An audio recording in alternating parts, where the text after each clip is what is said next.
अस्सलाम वालेकुम dear students, welcome back. आज हम बायोलॉजी फर्स्ट ईयर बायोलॉजी का चैप्टर नंबर 5 जो कि है एंजाइम्स, उसके हमने एमसीक्यूज डिस्कस करने हैं।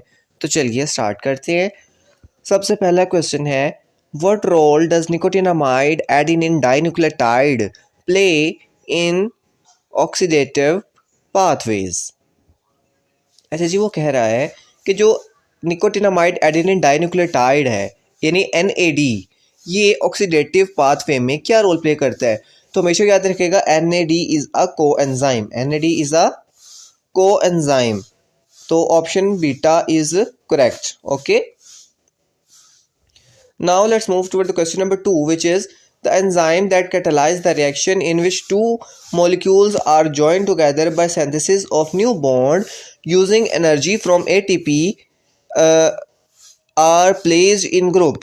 अच्छा, ठीक है। वो कहते हैं वो वाले एंजाइम जो कि किसी ऐसे रिएक्शन को कैटालाइज करे जिसके अंदर दो मॉलिक्यूल आपस में ज्वाइन हो और एक नया बॉन्ड उसके अंदर प्रोड्यूस हो और एनर्जी एटीपी की फॉर्म में यूज हो, तो वो एंजाइम का ग्रुप होता है लाइगेज एंजाइम। ठीक है, ये आपने जहाँ पे टाइप्स ऑफ एंजाइम पढ़ा होगा वहाँ पे ये लिखा हुआ है।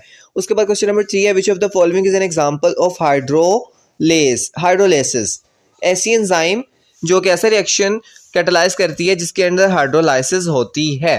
ठीक है, अच्छा, हाइड्रोलाइसिस ऐसा रिएक्शन होता है जिसके अंदर वाटर मॉलिक्यूल क्या हो जी, ऐड हो।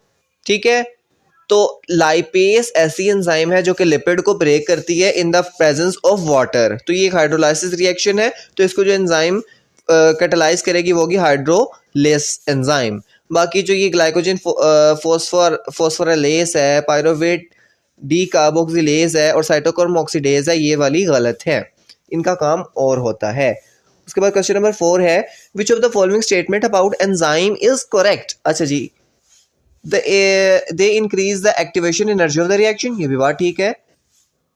Okay, they are consume during the reaction, ये बात गलत है। They are specific in term of reaction, they catalyse, they are in the reaction they catalyse. अच्छा, ये बात भी किसी हद तक ठीक है। They always work optimally at high temperature, जी नहीं, हाई टेम्परेचर पे ज़्यादा अगर हाई टेम्परेचर करते हैं तो इसका तो जो शेप है वो डिस्टर्ब हो जाती है, तो ये ऑप्शन गलत है। अब हमारे पास दो ऑप्शन रहती हैं। Option A, they increase the activation, ओहो अच्छा, इंक्रीज हमेशा एंजाइम किसी रिएक्शन की एक्टिवेशन एनर्जी को डिक्रीज करती हैं, तो ये भी ऑप्शन गलत है। तो हमारे पास जो ऑप्शन बचती है वो है option C, they are specific in terms of reaction they catalyse. ठीक है, ये हमेशा अपने जो रिएक्शन होते हैं उसके अंदर ये स्पेसिफिक होती है लोकेंट की मॉडल के मुताबिक। Okay, let's move toward question number 5। Enzyme B, कोई भी आर्बिट्रेरीली एंजाइम है जिसको उसने नाम दे दिए बी का, requires Zn2+ to catalyse the conversion of substrate X। The zinc is best identified as. वो कहते हैं Zn2+ जो है ये क्या है।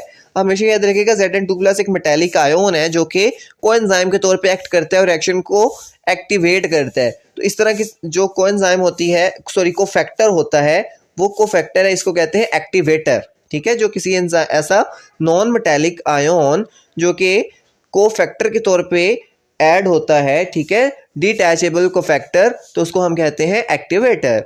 ओके, क्वेश्चन नंबर 6 है, if an enzyme solution is saturated with substrate, यानी कि अब सबस्ट्रेट मैक्सिमम है, इनफाइनाइट है, the most effective way to obtain an even faster yield of product would be. ये होगा अगर आप एंजाइम कंसंट्रेशन को ज़्यादा कर देंगे।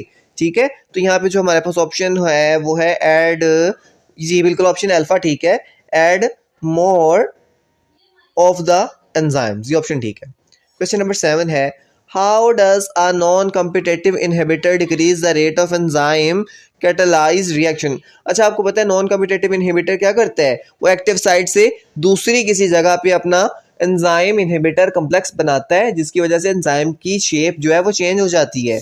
तो यहाँ पे ऑप्शन देखते हैं, by binding the active site of the enzyme, ये ऑप्शन गलत है। Option B, by changing the shape of enzyme, जी बिल्कुल, ये एंजाइम की शेप को चेंज कर देता है, ऑप्शन बीटा ठीक है। Bye changing the free energy charge, ये भी गलत है। बाय एक्टिंग एज अ को एंजाइम, ये भी गलत है।